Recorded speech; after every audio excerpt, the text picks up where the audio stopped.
Oh boy. Okay. Forget the intro, forget the funny pictures. This is a first. Because, for once, I have no fucking idea what they want me to do with this. Some of you may know that I have an email address, evilblackbunny@hotmail.com, where people can send things like creepypastas that they've written, or weird, scary things that have happened to them, or I don't know, rabbit pictures, ask questions. People send me some weird shit. This is the first time that I have no idea what I'm looking at. Now, let me just say that if you haven't heard already, I am autistic. I know, big fucking shock. I don't really hide it, because there's nothing to hide. It's part of who I am, and if I weren't autistic, I wouldn't be the person you know. Fuck Autism Speaks. But anyway, this... I don't know what I'm looking at. Normally people will put as the subject header for their email what it is. Is it a creepypasta? You put creepypasta in the subject title. If you have a question, you put I have a question or something in the subject title. It's not hard, it's not a lot to ask, it just helps me sort out what I'm looking at. The subject of this email was narrate this, get likes. All I can think is, okay, I've been sent a creepypasta. It was bound to happen eventually. Click. For the first read-through, I was kind of offended. And then I sent it to a couple fellow autistics, and they were just laughing their asses off. And when they explained why it was so funny, I realized, yeah, I could narrate this. But not as a creepypasta, because it's not scary. It's a theory. A really weird theory. It's not bad, it's not good, it's not anything, it's just kinda there. I don't know what it is. It's a Pokemon theory, which is nothing new. But it's not scary. It's not creepy. I don't know if I'm being trolled. Is it a creepypasta?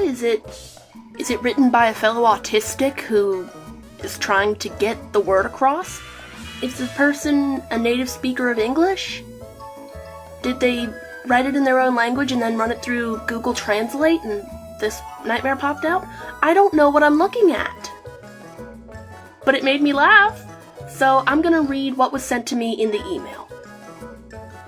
It has no title, so I'm going to title it here. My loyal listeners, the autistic Pokemon theory.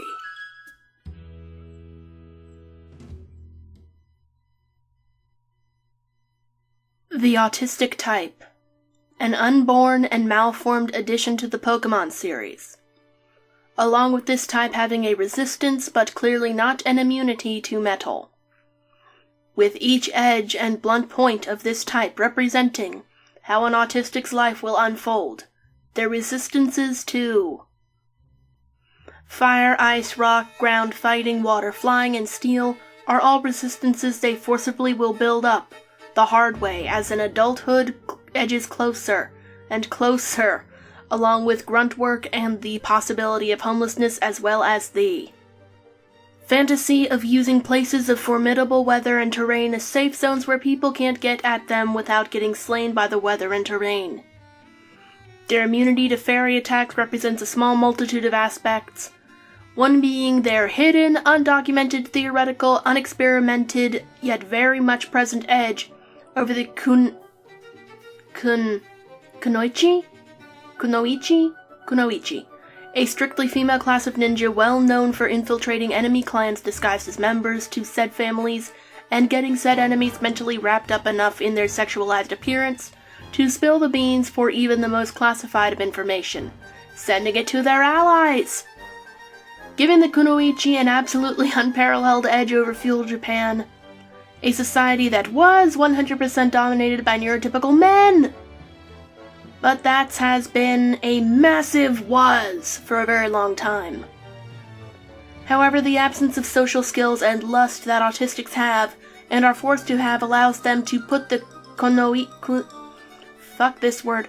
Kunoichi's Odyssey to a screeching and tumbling halt, to the point where the girls will have to have their fingers bone-breaking crossed and their breath blue-faced held that they will just parrot the well-guarded info on a mindless impulse. Another reason to this immunity is there exist microbes and viruses that can infect just about anything, such as reptiles, plants, and neurotypical people, and mess them up no problem. But autistics, not so much, thanks to a very few life choices and things forced onto them, such as grunt work, not knowing the dangers of filth and just not caring, which forces them to live with an immune system that allows them to completely trump certain fairies. That can spell disaster for a multitude of bodies who did not make these choices or develop such a way. Finally, I bet you know this one. You worked with them before. Autistics like to feast their eyes on colorful imagery and get charged with emotional repair. I need more beer.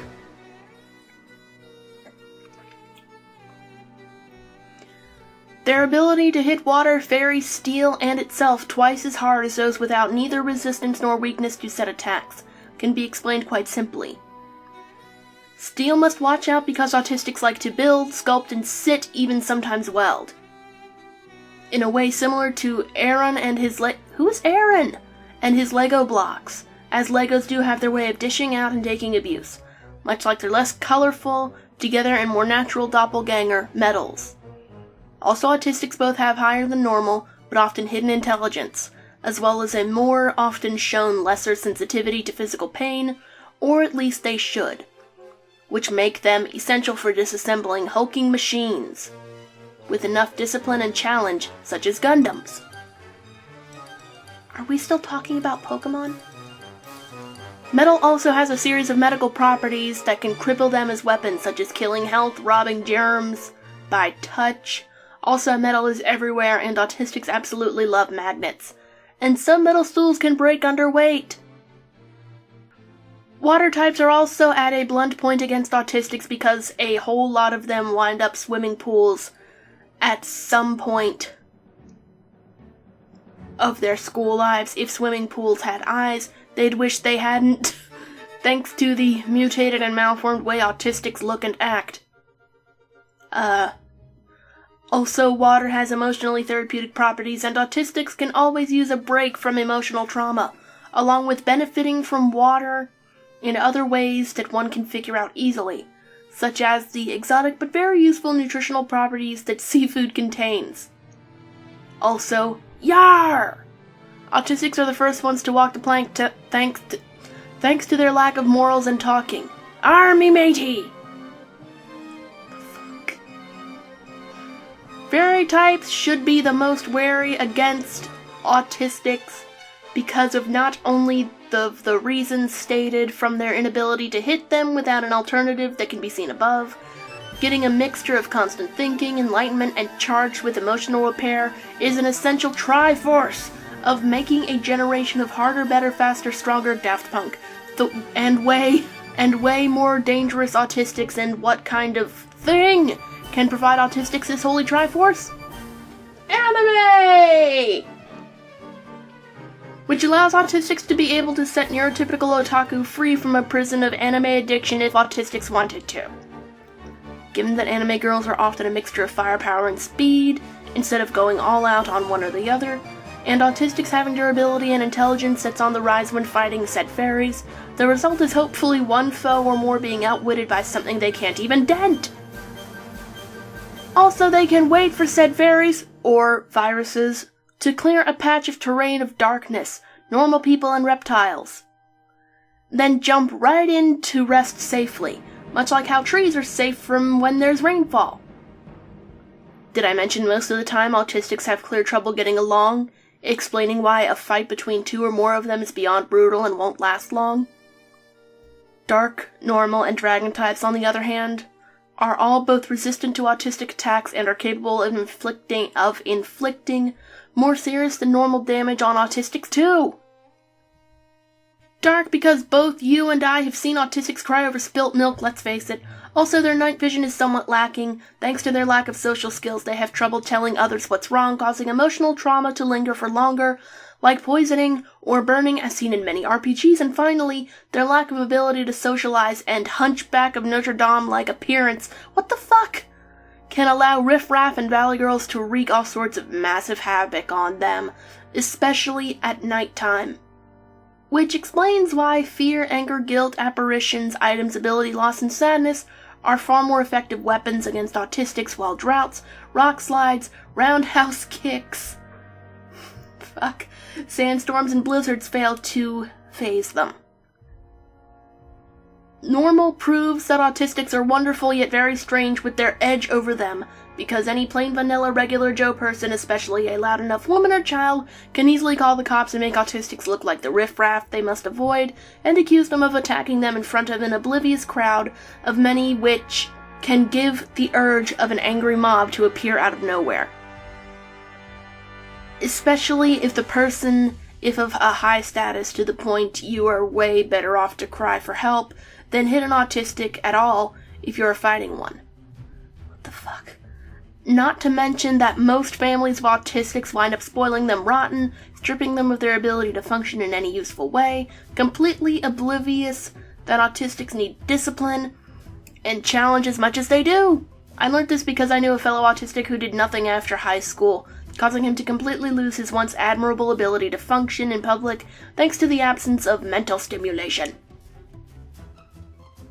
Also, those who work and live with autistics are usually completely normal people with few resistances or resistances of equal or less to the number of weaknesses they have, such as Holly Billingsley, a teacher of JP.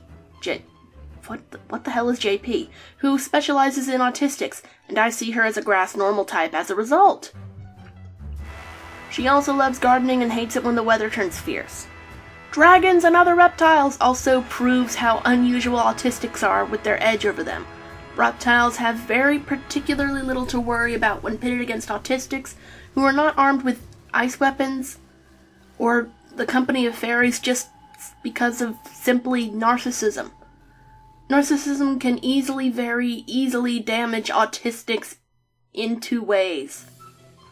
One, if the autistic has it, the other if they are around someone with narcissism, as either way can severely alter the autistic's perception, which will most likely set them up for failure. Also, reptiles in the wild, especially the ones known epic power, are a rare sighting in Canada, home to the most autistics, making a reptile attack all the more alien and uncounterable for autistics. Plants and bugs are immune to autistic attacks because not only they can bribe autistics into making more and more of them, much like how they did with farmers, also some can be dangerous to the touch. I am sure you can figure out why ghost, psychic, electric, and ice are all autistic resistant. The fuck did I just read?